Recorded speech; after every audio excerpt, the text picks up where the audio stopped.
you for joining us. This is Will with Perpetual Assets. Very excited to have a new guest on the line with us today, Mr. Rob Kirby. He is proprietor of Kirby Analytics, where he specializes in proprietary macroeconomic research. He is a voice out there in the community. He's got some phenomenal contacts and a lot of great information to share, and we're happy to have him on today. Rob, welcome, sir. Well, nice to be with you, Will. Well, we have a pretty well drawn out subject of topics to cover, but Rob and I just sort of chatting this morning.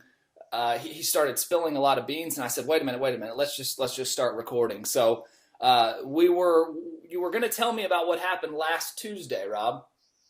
Yeah, I actually, Will, I was referencing what occurred last Tuesday in the bond market in particular, which is probably joined at the hip in a big sense to what happened in the equity markets. And to refresh people's memory, last Tuesday, we saw the equity markets after they opened in North America. We saw the Dow soar very quickly, down over 400 points on the day.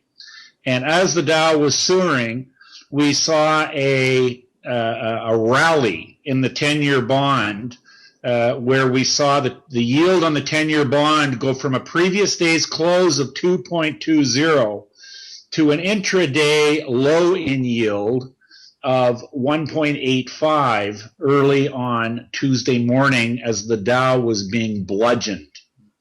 And the interesting thing about that, you see, that's a movement, to give you an idea of how extreme that move is in the bond market. I'm going to try and frame it up in terms of if you were a generic pension fund, if you owned $10 million worth of 10 billion worth of 10-year government bonds in your pension fund, which would be very easily an easy mark for many pension funds to have. So let's just say on an intraday basis, what the value of $10 billion worth of 10-year bonds did in a space of 3 or 4 hours. They appreciated in value by over 1.5 billion, and then they recoiled back to almost flat before the end of the day. Mm-hmm. So that's how extreme the movement was in the 10-year bond last Tuesday intraday. And isn't it funny that we grow up, most of us grow up being preached that bonds are safety, right, and bonds are where you put your money to avoid extreme reactions in markets and to avoid extreme volatility. Mm-hmm. So I want to just share with the listeners, Will, the next day. I knew that this movement in the bond market was horrendous, like it ridiculously on a percentage basis, one of the biggest movements I've ever seen in the bond market. And I got into these financial markets on an institutional basis like in 1982, and I've never seen anything quite like that intraday. And I worked on a trading desk in 1987, and what I saw on the stock market crash of 87, back in October of 87, that was extreme. Mm-hmm. Anyway, what happened last Tuesday ranks right up there with the most extreme stuff I've ever seen in my life in markets. And the Canadian Business News Network, BNN as it's known in Canada, they had a fixed income expert on Wednesday to comment on the previous day's movement in the bond market. Mm-hmm. This particular expert referred to the movement on Tuesday in the U.S. bond market as a 12 standard deviation move. Now, I don't know if your listeners or yourself know what the meaning or what the implications are of a 12 standard deviation move. I want to talk, and a great person to bounce this off, Will, would be the likes of Jim Willey, because he's a statistician and he deals with and he can actually speak a lot more authoritatively on what a 12 standard deviation move. But let's just say the odds of a 12 standard deviation movement in anything occurring would be probably much greater than the moon crashing into the earth this afternoon. Mm-hmm. So such events do not happen in nature. And when they do, or if they have, they've been man-made. Right. So what last Tuesday was a man-made event or a man-made movement, and what it shows with them dropping yields on the long end of the curve intentionally that much, that quickly, it tells us that there was extreme panic on the part of the operators. And these are the people that rig our markets. Right.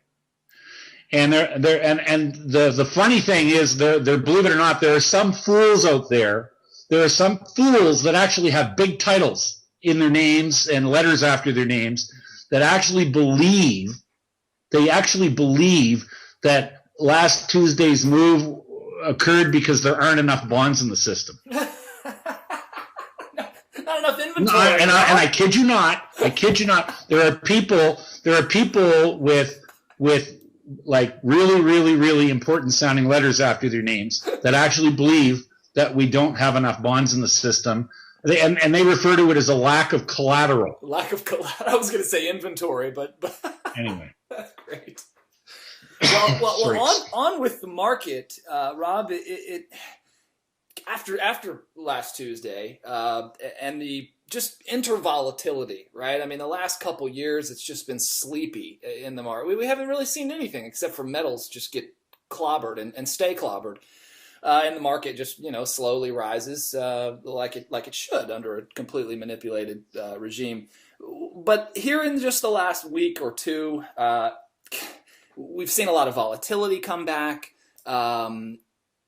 What did you say? I mean, it looks like every expert in our community is saying, "Here we go, guys. This is the start. The cracks are starting to show in the system." We had the BOA, the Bank of England payment system freeze yesterday. That was a pretty big announcement. I think NYSE had a glitch this morning as well.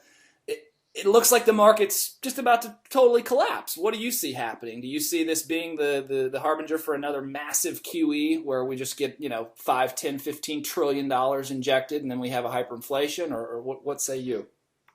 Well, I think that this movement, I'm gonna come back and talk about this movement we saw last Tuesday.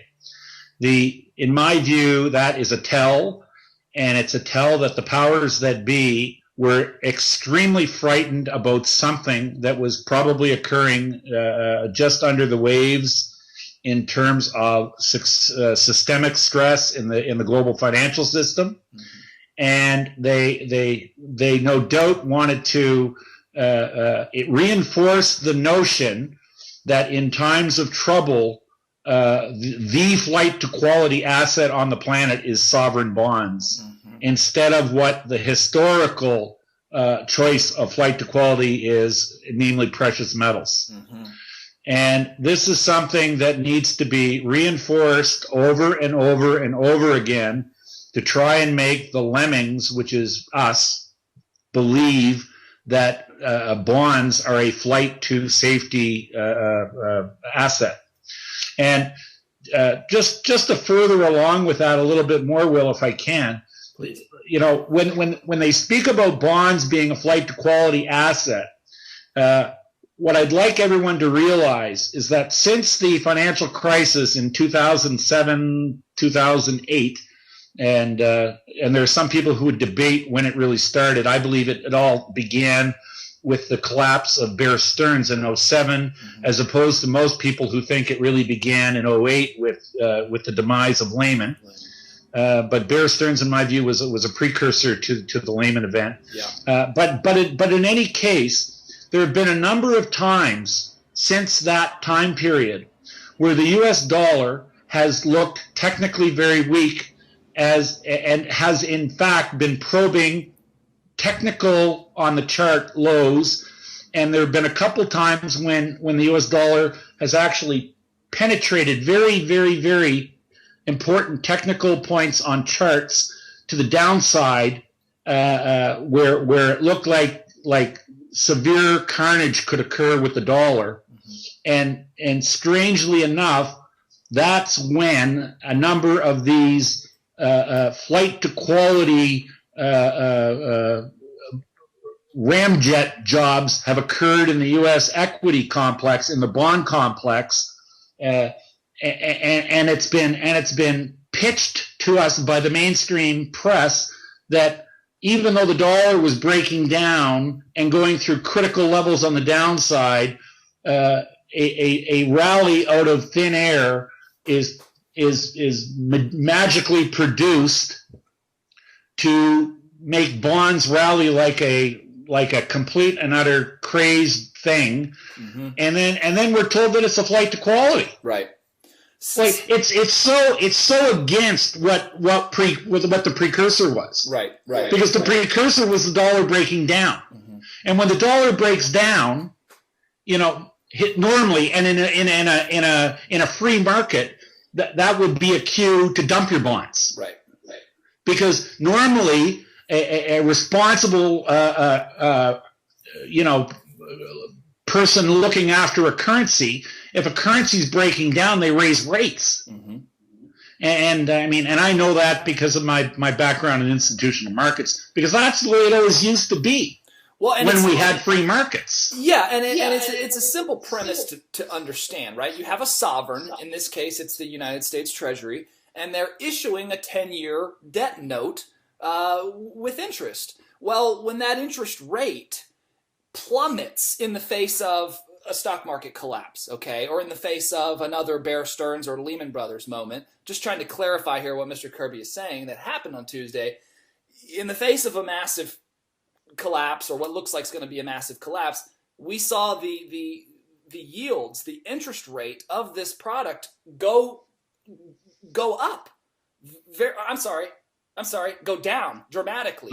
The price and the yield are inverse to each other. Right. So price up in bonds means a lower yield. Price down in bonds means a higher yield. Which would give the perception that currency is stable, right? No, but now listen. But I don't want people to believe that I think that there's no such thing as a flight to quality in paper or in a sovereign entity at certain times as a flight to quality. Like in 08, right? But it's inconsistent. What I'm saying is it's inconsistent to have a flight to quality to a sovereign note when the underlying currency of that country is showing breakdown. Exactly. You can't have, because they're incongruent. You can't suck and blow at the same time. Right. And one of those is sucking and the other one is blowing. And we have mainstream commentators trying to tell us that we're having sucking and blowing at the same time. And people are believing it on a massive scale.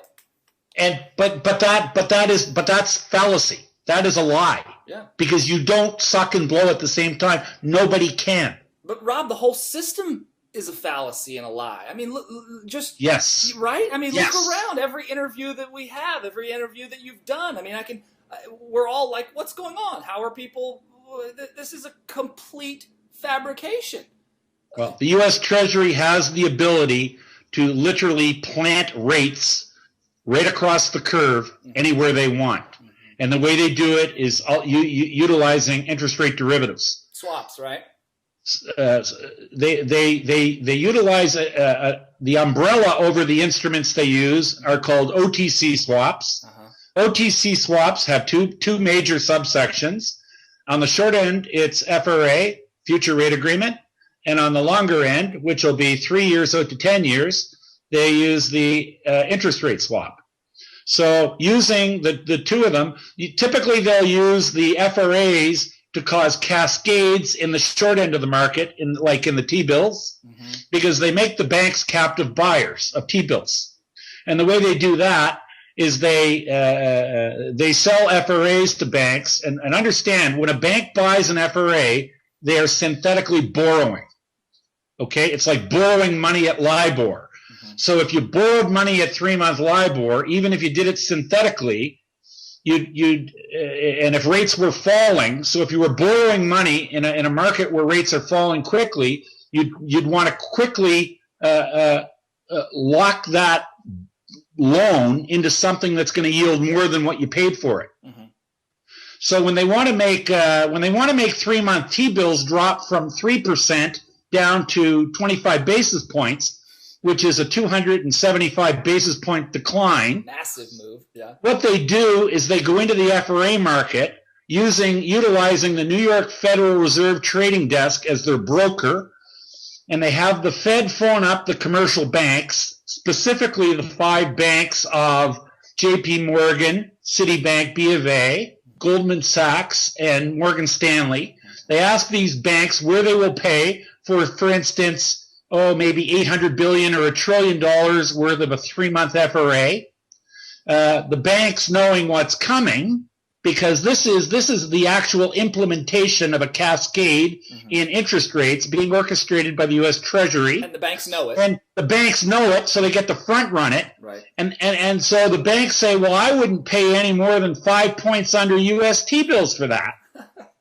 And then they say yours. Now the bank has to basically buy every T-bill on the planet.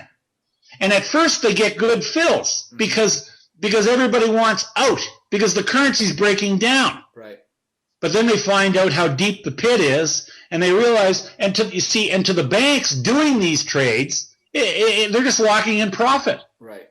Because they're taking a commitment on they're synthetically borrowing at a rate lower than what they can turn around and buy T-bills for. Yeah. So they buy the T-bills and they lock it in. And the Treasury gets their way.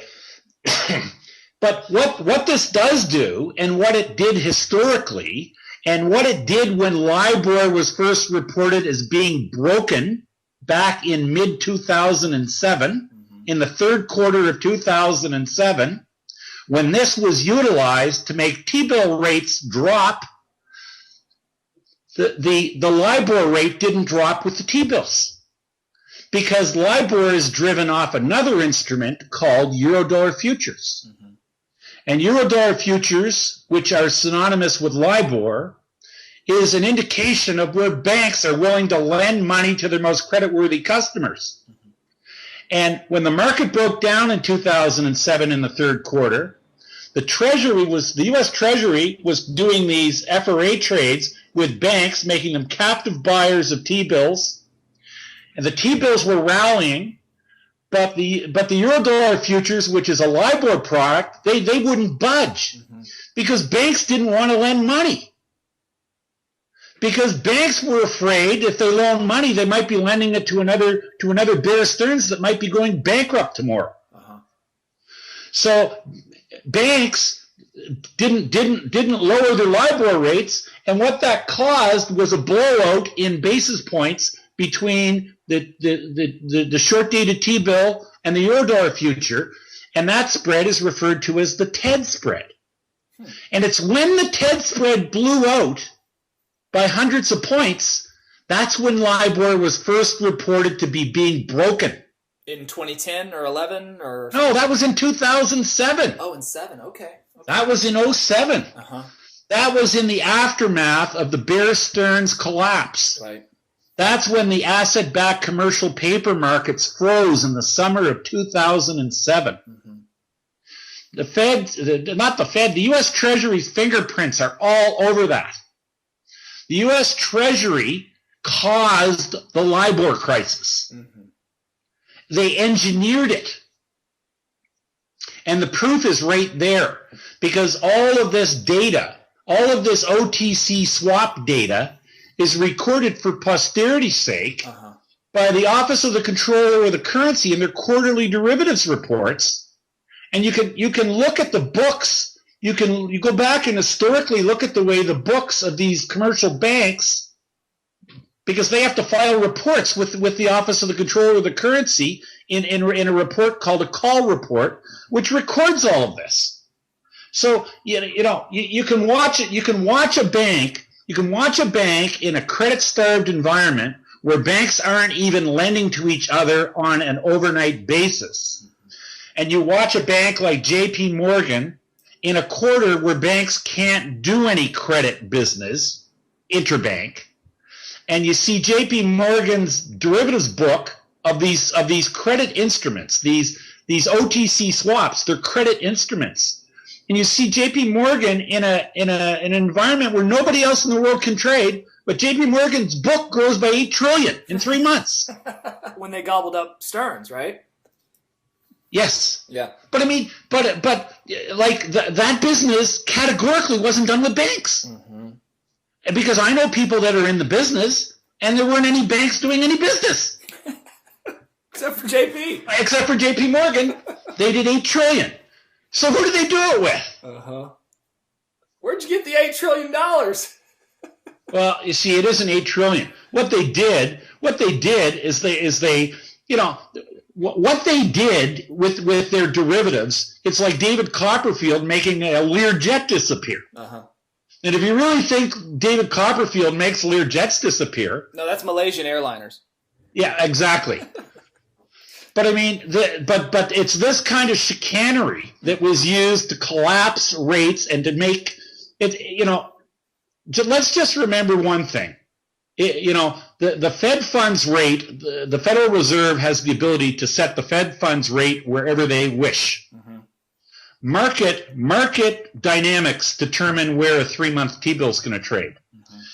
The Federal Reserve, in theory, cannot preordain where the 3-month T-bill is going to trade. That's supposed to take some price discovery and willing buyers and sellers in a free market. But in a market where monetary officials are panicking because the asset-backed commercial paper markets are frozen, the interbank lending markets are frozen, and you've got monetary authorities freaking out, thinking that this is the end of capitalism, and thinking that this is the end of the dollar, and that this is the end of banking. And they sit amongst themselves and they say, we have to do something to jar this market. We have to get rates down, and we're going to have to do some extraordinary things to get them down. And that's when you see that 12 standard deviation. And that's when you see them do things like make banks captive buyers of their treasuries by using derivative instruments to make them buy their their security paper to lock in a fiat profit. Mm-hmm. Because understand, when the banks were doing this, when Morgan specifically was doing the business that I just prefaced, when they were doing that with the ESF, that was a zero risk trade for Morgan. No risk at all. Mm-hmm. And it was no risk for the Treasury either. And what it did is it made short-term rates, as in 3-month T-bill rates, it made them cascade hundreds of points in the space of a day to day and a half. And then what finally came along after is the Eurodollar futures, which are synonymous with LIBOR. Mm-hmm. But it was at the outset of this. It's the difference between the spread, or the yield on the T-bill and the yield on the 3-month Eurodollar future. That difference is called the TED spread. TED spread. Which is the T is for Treasury bill and the ED is for Eurodollar future. Interesting. Right? And when that spread blew out, that's when the media said LIBOR looks broken. Well, it looked broken because of these unnatural things that were being concocted on the market by the U.S. Treasury. So how does if anybody deserves to be fined for the LIBOR crisis and fraud, it should be the U.S. Treasury and the Fed. Now, was this all of this stuff implicating Geithner years ago? I mean, it's got to be. I mean, this is all the dirty work that Geithner was involved in that painted, put him back on his heels a couple of years ago. Listen, Timmy Geithner obviously thought he was saving the free world when he concocted all this. Uh-huh. He and Hatchet Hank Paulson. Listen, but make no mistake, what they were doing and what they did carries with it morally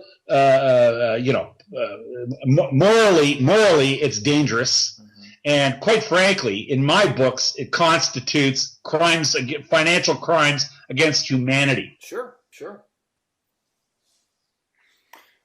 What do you see as being the final catalyst for the dollar's demise? Do you think it's a Russia-China trading bloc, Shanghai Metals Exchange? Do you see something entirely different?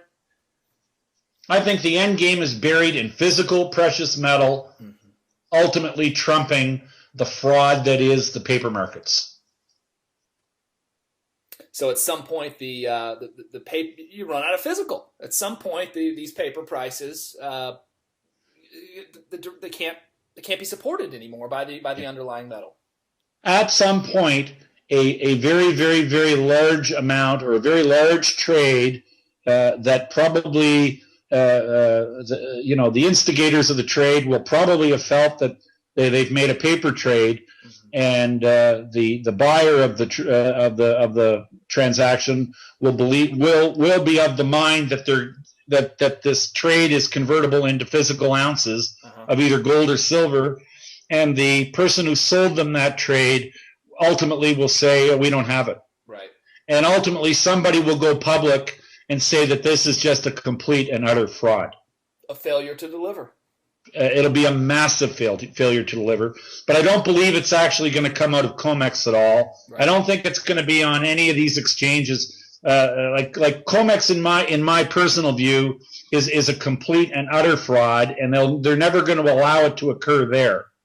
But I do believe it will occur. And whether it occurs on an Asian exchange or whether it occurs in London, the skinny that I've heard at different times throughout the past 2 or 3 years, there have been instances where it's almost come to that in London on a few occasions. Basically, where banks had commitments, bullion banks had commitments to provide physical metal to people who had paid for it, and they didn't have the metal, and the banks bought their way out of the trades. I was going to say, did somebody get bought out? They get bought out. Yeah. So and the kind of thing that I'm talking about here is if you could imagine buying a number of tons of gold in paper in the futures market, if you bought it for say $1,235 an ounce. And you had a maturity of 2 months hence, and then 2 months hence, you say, okay, I'm paying up here, and I want my ounces now. And the person who sold you the trade says, listen, we have an issue here, but we're honorable, and we don't want you to have any, we don't want you to be out of pocket anything. Like, how about if we just pay you?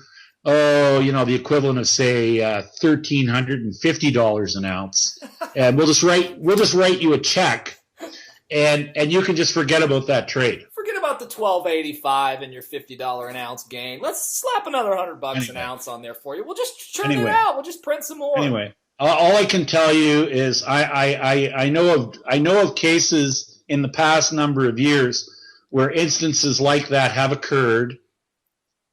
And where literally the very, very, very, very top people in banks got involved.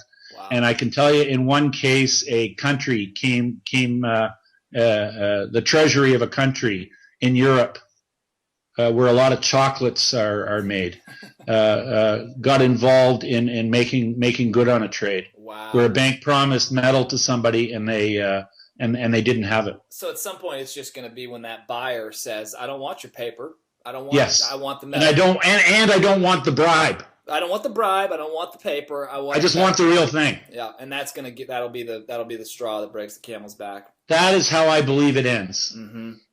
And I think that comes very soon now, Will. And that comes like a thief in the night. Do you agree? I mean, I can't really. Again, as a self-reliant person, I can keep an eye on yield spreads. I can keep. Hey, if the Dow starts collapsing, okay, maybe it's time to start packing my bags. But this type of thing could be. I mean, we could wake up the next morning and see 5,000 gold. Do you agree? I mean. Yeah, I think that is how it'll end. Yeah. But to me, that won't be a thief coming in. Listen, you know what, Will? When it's one thing. Let's put it this way: it certainly won't be unexpected to me when it happens. Mm-hmm. Because to me, the inevitability of it happening is sort of like if I had bundles of money and I left them on my coffee table in my living room, left all my drapes open, and left all the lights on in the middle of the night, Right. and then went on vacation and didn't lock my doors. Yeah. I mean, I would be pretty sure that at some point that money would disappear. Right. That's an inevitable thing to occur. Mm-hmm. And I think pretty much the sort of thing we're talking about here, that it's guaranteed to occur. Right. Anyway, that's where I'm at, and that's where my head is. Well, Mr. Kirby, on that, I think we'll wrap up. Unless you have anything else you wanna add, I really appreciate your time. You've been generous with us this morning. You know what? I think we can end it on that note. Beautiful, sir. Well, for our listeners out there, tell us, it's KirbyAnalytics.com. We'll, of course, have links to everything in the description of the video. Check out Mr. Kirby's website. You have a newsletter service there as well, Mr. Kirby? Yeah, I communicate direct with my subscribers via direct email. Awesome. Well, you guys can check that out all at KirbyAnalytics.com. Again, we'll have links. Mr. Kirby, thank you so much, and I hope we get to do this again in the future. Look forward to it, Will, and pleasure meeting you.